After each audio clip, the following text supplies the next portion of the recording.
Plasma fire lit up the night sky over Zeta Colony like a grotesque fireworks display. Sergeant Jacques Harlan pressed his back against the blood-slicked trench wall, feeling the vibrations of 1,000 chittering mandibles growing closer. The Krath horde was coming an endless wave of six-legged nightmares with exoskeletons black as void and eyes that glowed sickly green. Hold the line. Jacques roared, but his voice was nearly drowned by the screaming. Private Chun went down first, acid eating through his helmet as he clawed at his melting face. Corporal Rodriguez lasted 3 seconds longer before a Krath. Warrior's claws punched through his chest plate like tissue paper. Jax fired his pulse rifle in controlled bursts, each shot finding carapace and burning through. Krath bodies tumbled into the trench, but for every one that fell, 10 more scuttled over their corpses. The mathematics of extinction played out before his eyes. Fall back. Fall back. Someone screamed, but there was nowhere to run. The trench network had been compromised. They were surrounded. Lieutenant Vera Costin, the Zarani liaison officer with navy blue skin that seemed to absorb the plasma fires. Light and blonde hair matted with mud fought beside him with desperate efficiency. Her people had warned Earth about the Krath, had begged humanity not to settle Zeta. Now she fought alongside the stubborn species that never listened. "We need to breach the eastern wall," she shouted in accented standard, her four-fingered hands working her energy blade with lethal precision. A Krath warrior lunged, and she bisected it mid-leap. Ichor sprang across her face. "There's a crawler transport." An explosion cut her words short. The western trench collapsed, burying half of what remained of Charlie Company. Jacques felt the shockwave slam him against the reinforced barrier, his rifle flying from his grip. Then they came. Krath warriors poured through the breach like a flood of nightmares. Jacques drew his combat knife and sidearm, firing point blank into the first wave. Their mandibles clacked in what might have been laughter, the sound the Krath made. When they knew victory was certain, Vera fought beside him, her blade singing through chitin and flesh, but they were 2 against hundreds. Jacques saw her go down under a pile of thrashing bodies, heard her scream as acid burned through her armor. "No." Jacques charged forward, emptying his sidearm into the mass. He reached into the writhing pile, grabbed Vera's arm, and pulled. Her navy blue skin was blistered, her armor smoking, but she was alive. They made their stand there, back to back, as the Krath circled. Jacques' hands were slick with blood and ichor. Every breath burned. Every heartbeat felt like it might be his last. "I'm sorry," Vera gasped, her golden eyes meeting his. "I'm sorry we brought this war to your people." "Don't be," Jacques said, raising his knife. "We chose to fight." Then the swarm descended. The first blow came from above, a Krath warrior dropping from the trench lip with all 6 legs, extended like biological spears. Jacques shoved Vera aside and took the impact himself, feeling his left collarbone snap like a dry twig. The crack echoed inside his skull, white-hot pain exploding through his shoulder. He didn't scream. Couldn't afford to.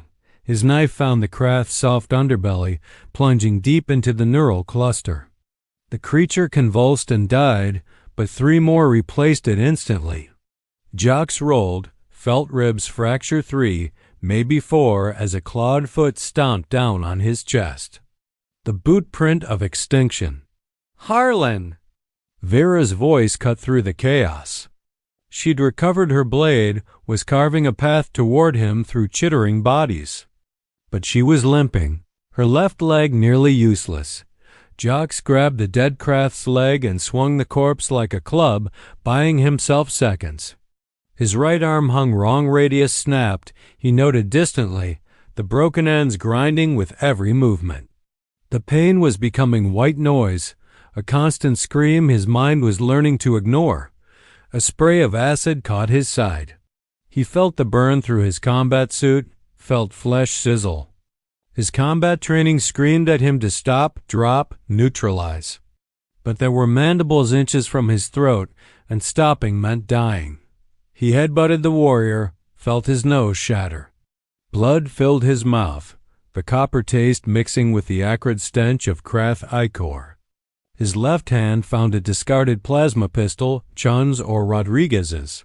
Impossible to tell, and he fired until the charge pack died. Vera reached him, her blade keeping the swarm at bay for precious seconds. "The transport," she gasped, 50 meters north.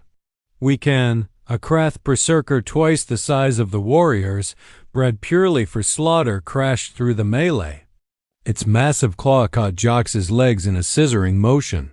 He heard the snap-snap of both tibias breaking, felt his left femur splinter. His legs wouldn't support him anymore. The berserker loomed over them, mandibles spreading wide enough to bite a man in half. Vera threw herself between them, her blade catching the descending claw, but the impact drove her to her knees. Navy blue blood trickled from her mouth. Jox's hand closed around a fragmenting grenade from his belt. His spine had taken damage in the fall. He could feel the wrongness in his lower back, vertebrae cracked or worse. Every movement was agony transcendent. Pain so complete it became almost enlightening. The berserker's mandibles descended toward Vera. Jax yanked the pin and shoved the grenade into the creature's mouth. "Down!" He roared, dragging Vera beneath him as the berserker's head exploded in a shower of chitin and brain matter. The shrapnel caught his back, and he felt more bones give way, spine definitely compromised now. Shoulder blade fractured. The explosion created a momentary gap in the swarm. Through the smoke and body parts, Jox could see the transport Vera had mentioned. 50 meters might as well have been 50 kilometers. His legs were useless. His right arm barely functional. His left shoulder destroyed. Ribs broken. Spine damaged. He cataloged the damage with the detached precision of a man who understood he was already dead. "Leave me," he told Vera. "Get to the transport." Her golden eyes blazed. "Humans don't leave there. Go." Vera hesitated, her blonde hair now streaked with black ichor and red human blood. Around them, the Krath swarm regrouped, their chittering taking on a different quality, anticipation, hunger, the sound of predators who knew their prey was finally helpless. "I won't," Vera said, her voice cracking. "Not after your people died for mine. Not after—" A Krath warrior lunged. Jox grabbed its mandible with his one functional hand and twisted until something snapped. The creature shrieked, and he slammed its head into the trench wall repeatedly until it stopped moving. Every motion sent lightning through his shattered body, but the adrenaline flooding his system had reached apocalyptic levels. His body was a wreck, but his mind was diamond sharp, burning with the fury of a species that had clawed its way to the top of Earth's food chain, and wasn't about to relinquish that position to oversized insects. He couldn't walk. Fine, he'd crawl, using his functioning arm and pure core strength. Jox began dragging himself forward, toward the transport, toward survival. The Krath swarmed around him, but Vera fought like a dervish, her energy blade describing arcs of death. She was magnificent and doomed, one Zarani officer against an army. A warrior pounced on Jax's back. He felt his already damaged spine protest, felt something vital give way. Paralysis should have followed. Should have. But the human body, flooded with enough adrenaline and combat stimulants, could do impossible things. He rolled despite the broken spine. Despite the shattered ribs puncturing lung tissue, despite physics and biology screaming no. His teeth found a Krath's throat, or what passed for one, and he bit down. Ichor flooded his mouth, toxic and burning, but he didn't let go until the creature stopped thrashing. "They're flanking." Vera screamed. Jox looked up through blood-crusted eyes. More Krath poured in from collapsed trenches, hundreds of them, a tide of chittering death. The transport was 30 meters away now. Vera had fought like a champion, but her blade was failing, the power pack depleted. 23 meters, Jax muttered, dragging himself forward. His right radius fractured completely now, bone piercing through skin. Didn't matter. Left arm worked. Left arm pulled. A Krath warrior stomped on his left hand. He felt every finger break in sequence: pinky, ring, middle, index, thumb. The pain was transcendent, religious, a symphony of agony his mind converted into fuel. With his destroyed left hand, nothing but shattered bones and meat, now he grabbed the warrior's leg and pulled, using the creature's own weight to bring it down. His teeth found its eye, bit through the orb, tasted something that was definitely poisonous, but who gave a damn about poison when you were already dead? 15 meters. Vera was crying now, tears cutting through the filth on her navy blue cheeks. She'd abandoned defense, was simply killing everything she could reach while screaming at Jax. To move faster, he dragged, pulled, crawled. His body was a catalog of destruction. 17 bones broken and counting.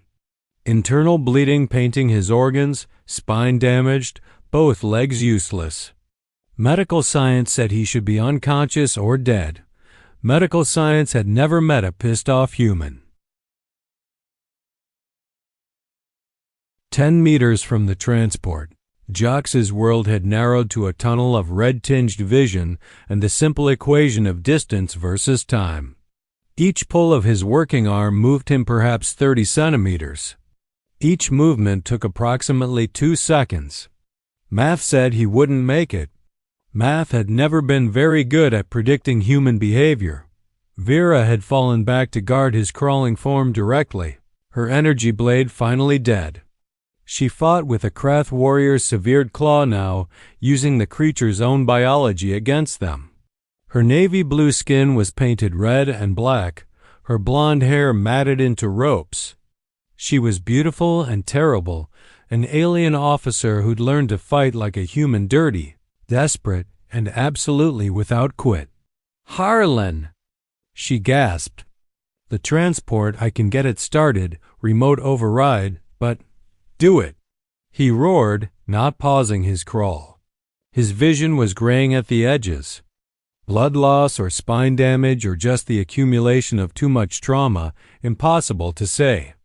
Didn't matter. The transport's engines roared to life with a beautiful mechanical scream. The Krath swarm reacted instantly, redirecting toward the vehicle. If they reached it first, if they damaged the engines, Jax's hand closed around a drop plasma rifle. Power pack showing 6% charge. Enough. He rolled onto his destroyed back, agony, so pure it became something beyond pain, and opened fire. Not at the Krath charging him, but at the ones rushing the transport. Each shot was a prayer to gods of war and fury. Each trigger pull sent grinding pain through his broken finger bones. 6% became 5, 4, 3. Krath warriors fell, creating a momentary bottleneck. Vera seized the opportunity, sprinting toward the transport. "I'm getting you out," she screamed, but the swarm had learned. A berserker brother to the one Jax had killed emerged from the trench network, its massive form blocking her path.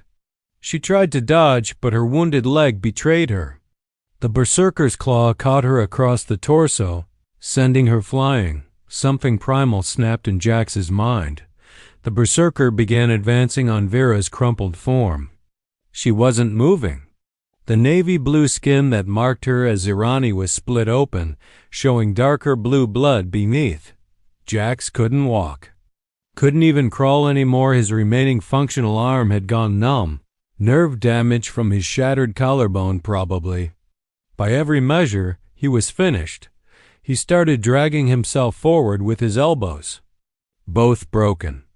Bones grinding against each other, skin tearing. He made sounds that weren't quite screams. His broken ribs had punctured a lung, collapsing it, making proper vocalization impossible. But he moved. The berserker loomed over Vera. Mandibles spreading, Jax reached her first dot using his destroyed body as a shield. He covered her. Felt the berserker's mandibles close on his shoulder, his already shattered collarbone area. The creature began to shake him like a dog with a toy, and Jax felt something fundamental give way in his spine.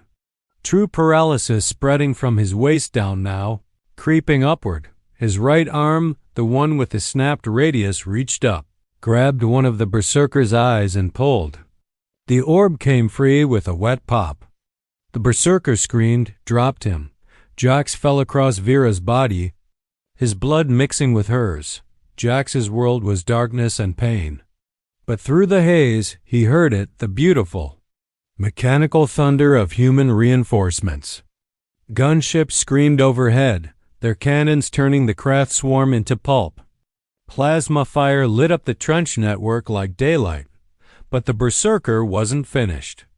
It recovered from its blinding, mandibles clicking in rage, advancing on the two broken bodies before it. Jax's arms wouldn't respond anymore. Too much damage. Too much blood loss. His nervous system was shutting down sector by sector. Beneath him, Vera stirred. "Harlan," she whispered.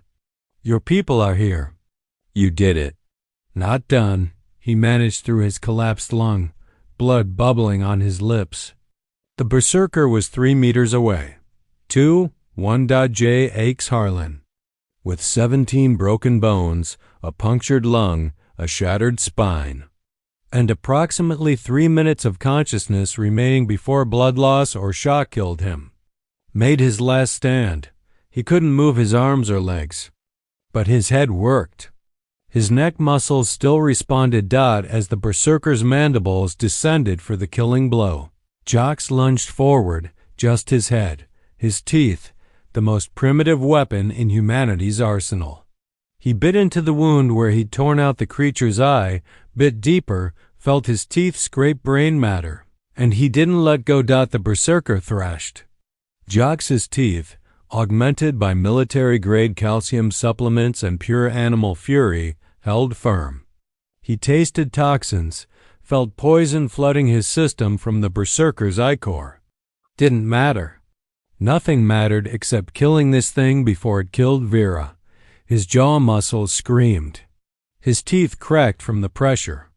But he bit deeper, twisted his head, felt the berserker's movements growing sluggish as he literally ate into its brain. The creature collapsed, and Jax collapsed with it, his teeth still buried in alien flesh. Human soldiers flooded the trench, combat medics in powered armor, Marines with heavy weapons. They stared at the scene before them. One man, broken beyond recognition, having killed a Krath berserker with his teeth while shielding an alien officer with his body. "Holy shit," someone breathed. They extracted Vera first. She was mobile, conscious, only badly wounded. She refused to leave, fought the medics until they let her stay beside Jax. "Why?" she whispered, her golden eyes streaming tears. "Why protect me? Why keep fighting when your body was destroyed?" Jax managed a bloody smile through broken teeth. "Because you are Pack," he said simply. "And we don't abandon Pack." The medics worked frantically, bone knitters, blood synthesizers, neural stabilizers. 17 confirmed fractures, the lead medic reported. Collapsed lung, severe spinal trauma, internal bleeding, multiple lacerations, probable poisoning from Krath ichor. "He should be dead 10 times. Over." "But he isn't," another medic said with something like religious awe. Vera held Jax's hand, the one that was mostly shattered. Bones, and for the first time since humanity had met the Zerani people, truly understood what her people xenobiologists had reported. Humans possessed an almost supernatural ability to convert injury into motivation, to transform pain into fuel. "The Krath network is going crazy," a communications officer called down. "Their hive mind is broadcasting warnings across 3 sectors. They're calling humans the unbreakable. They're retreating." Jocks laughed, which hurt terribly and was worth it. Good, he managed. They should be afraid. As the gunships lifted them out, Vera watched the craft swarm scatter and flee. A single human sergeant with 17 broken bones had shown them what terror truly meant, not death. Not pain, but the indomitable will of a species that simply refused to break. Later, in the medical bay, as reconstructive surgery began, Vera would transmit her report to the Zirani High Council. She would tell them that humanity's greatest weapon wasn't their technology or tactics, that it was their absolute, terrifying refusal to accept defeat. Even when biology itself demanded it, the craft would remember Trench 7, would remember the human who stood when his skeleton shattered, would remember why. In all the galaxy's violent history, you never, ever underestimated the species that turned agony into apocalypse, and Sergeant Jax Harlan, with 17 broken bones and counting, had taught the stars a simple lesson: humans don't break. They break you instead.